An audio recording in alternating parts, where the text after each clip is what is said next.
जेव्हा मी जॉईन झाले तर तेव्हा लाईफचं टार्गेट खूप काही वेगळं होतं. मला BSc कंप्लीट करून MSc करायचं होतं. MSc नंतर PhD करून मला एखाद्या कॉलेजला लेक्चररशिप अटेंड करायची होती. बट एक शेतकरी कुटुंबातली असल्यामुळं मला माहिती होतं की माझ्या घरचे मला एवढा टाइम नाही देऊ शकत. का बरं? कारण की मला जर सक्सेस व्हायचं तर मिनिमम 7 ते 8 वर्ष द्यावा लागले असते. बट घरची कंडिशन नसल्यामुळं घरच्यांनी एवढा वेळ दिला नसता.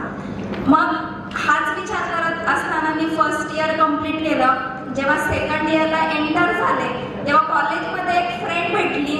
तिनं सांगितलं की अगं वैशाली, आपल्या संभाजीनगरमध्ये एक CIP नावाचा प्रोजेक्ट आलाय, ज्या प्रोजेक्टच्या माध्यमातून तू तुझं एक चांगलं करिअर बनवू शकते किंवा तू एक तुझी लाईफ सुद्धा चेंज करू शकते. मग काय, मी असाच काहीतरी चान्स शोधत होते. मी लगेच तिथं गेले, माहिती वगैरे घेतली.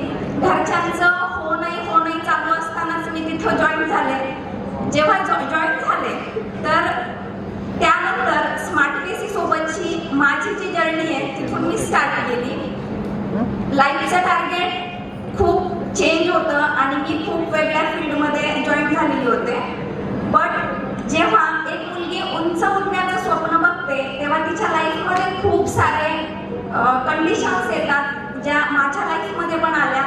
But thanks to mister Sawant sir, जे माझे मेंटॉर आहेत, माझे हजबंड आहेत, की त्यांनी मला त्यावेळी गायडन्स केलं प्लस सपोर्ट केला, म्हणून मी आज या स्टेजपर्यंत पोहोचली आहे. Thank you so much sir.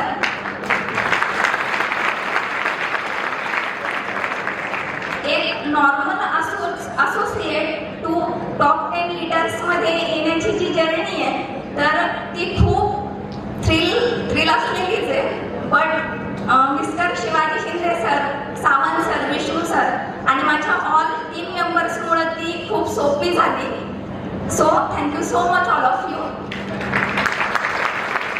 Smart PCमध्ये जॉईन झाले होते एक ॲडव्हान्स डिप्लोमा करण्यासाठी. कोर्स करता मी कोडिंग करता मी ट्रेनिंग घेतल्या. ट्रेनिंग घेता मी एक बेटर लेवलने इन्कम करायला स्टार्ट केलं. इन्कम करत असतानाच मी लिडरशिप केली आणि लिडरशिपच्या माध्यमातून एक खूप छान टीम बिल्ड केली.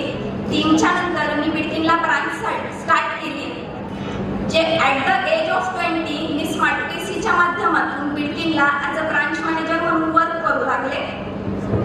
ब्रांच तर मी स्टार्ट केली आणि अजून सुद्धा खूप छान पद्धतीनं मी माझ्या ब्रांचचं काम सांभाळली आहे. टीम ग्रो फॅक्टच्या माध्यमातून मी आजपर्यंत खूप साऱ्या अचिव्हमेंट केल्या आहेत. अचिव्हमेंट जर सांगायच्या म्हटल्या तर सुरुवातीला स्टार्ट केलं होतं मोबाईलपासून, जी प्रत्येकाची गरज असते. मोबाईल घेतला, त्यानंतर मी स्कूटी घेतली, लॅपटॉप घेतला. मुलींचा आवड असते की तिला गोल्ड पण पाहिजे असतं, तर मला पण गोल्ड केलं, मम्मीला पण केलं आणि त्यासोबतच मी बिडकीनची ब्रांच पण सांभाळली. तर टीम ग्रो फॅक्टच्या माध्यमातून मी आजपर्यंत खूप सारा इन्कम केला आहे आणि इथून पुढे सुद्धा मी इन्कम स्टार्टच ठेवला आहे. स्मार्ट PCच्या माध्यमातून फायदा हा झाला की मी एज्युकेशन सिस्टममध्ये वर्क करते प्लस ग्रो फॅक्टच्या माध्यमातून आज जर बघितलं तर जी मुलगी कधी स्वतःच्या जिल्ह्याच्या बाहेर जाऊ शकत नव्हती ती टीम ग्रो फॅक्टमुळे वेगवेगळ्या ट्रिप अचीव्ह करू शकली, जसं की गोवा, लोणावळा, त्यानंतर जम्मू काश्मीर, अशा खूप साऱ्या ट्रिप्स मी अचीव्ह केल्या आहेत. इथून सुद्धा पुढे कंपनी खूप साऱ्या ट्रिप्स सोडणार आहे, त्या सगळ्या ट्रिप्स मला अचीव्ह करायच्या आहेत. So thank you so much all of you. Thank you so much my mentor, my senior, की ज्यांच्या सपोर्टमुळे आज मी तुमच्यासमोर उभी आहे. तुमच्यासाठी फक्त 2 लाईन्स मी सांगणार आहे. तू जग तुला हवं तसं, जगाचं काय ते काहीही म्हणतील. तू जग तुला जगायचं तसं, जगाचं काय ते काहीही म्हणतील.